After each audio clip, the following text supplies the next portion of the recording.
চৰকাৰী আঁচনিয়ে ঢুকি নোপোৱা সৰুপথাৰৰ এটি দুৰ্ভগীয়া পৰিয়ালৰ কৰুণ কাহিনী।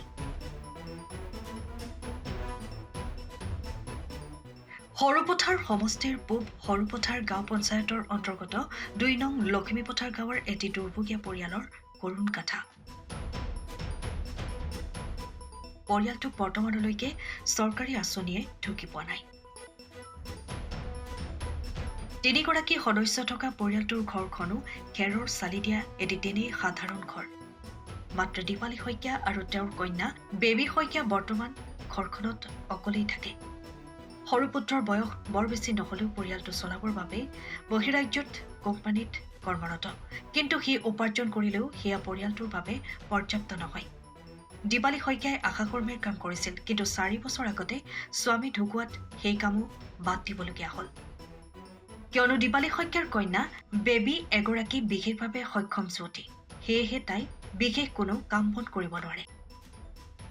আনহাতে দীপালী শইকীয়াই ৰেচন কাৰ্ডৰ বাহিৰে বৰ্তমানলৈকে লাভ কৰা নাই অন্যান্য চৰকাৰী আঁচনি। চৰকাৰী ঘৰ, অৰুণোদয় আঁচনি, বিধৱা পেঞ্চন সকলো আঁচনিৰ পৰাই তেওঁলোক বঞ্চিত। কন্যা বেবী শইকীয়াইও বিকলাংগৰ কোনো আঁচনি বা সা সুবিধা লাভ কৰা নাই। স্বামী ঢুকুৱাৰ পিছত কেৱল দুখতেই জীৱন কটাইছে পৰিয়ালটিয়ে।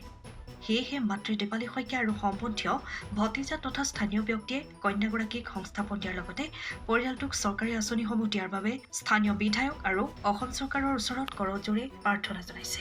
আমাৰ পৰিয়ালটো চলি আছে, মোটামুটি খেতি দুডৰামান আছে।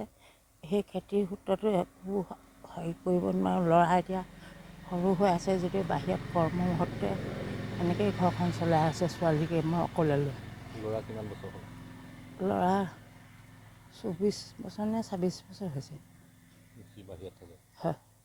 সিয়ে মানে উপাৰ্জন কৰি আছে? হয়, সিয়ে উপাৰ্জন কৰি ঘৰখন চলি আছোঁ। দানমুঠি হৈ বছৰেকৰ চাউলকেইটা। আপোনাৰ স্বামী ঢুকুৱা কেইবছৰ হ'ল?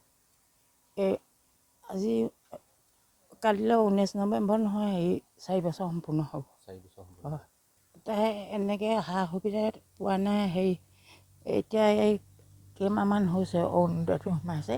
এনেই তাই বিকলাংগ চব এই কাগজ পত্ৰ কৰি পিনি চব উলিয়াই কৰি থোৱা আছে, কিন্তু পোৱা নাই? পোৱা নাই। চৰকাৰী ঘৰ পোৱা নাই আপুনি? নাই পোৱা। আপুনি অৰুণোদয় আঁচনি পাইছে? নাই। বিধৱা বিধৱা পেঞ্চনো নাই। মই অলপ দিনৰ আগত এবছৰ হ'ল আজি এৰি দিয়া, আশা কৰি থকাৰ কাৰণে হেনো নাপাওঁ বুলি কৈছে। আপুনি আশা কৰ্মী নেকি? হয়, এতিয়া এৰিলোঁ। এতিয়া এৰি? হয়, এই ঘৰ নচলাৰ কাৰণে এৰি দিছোঁ। ৰেচন কাৰ্ড আছে নাই?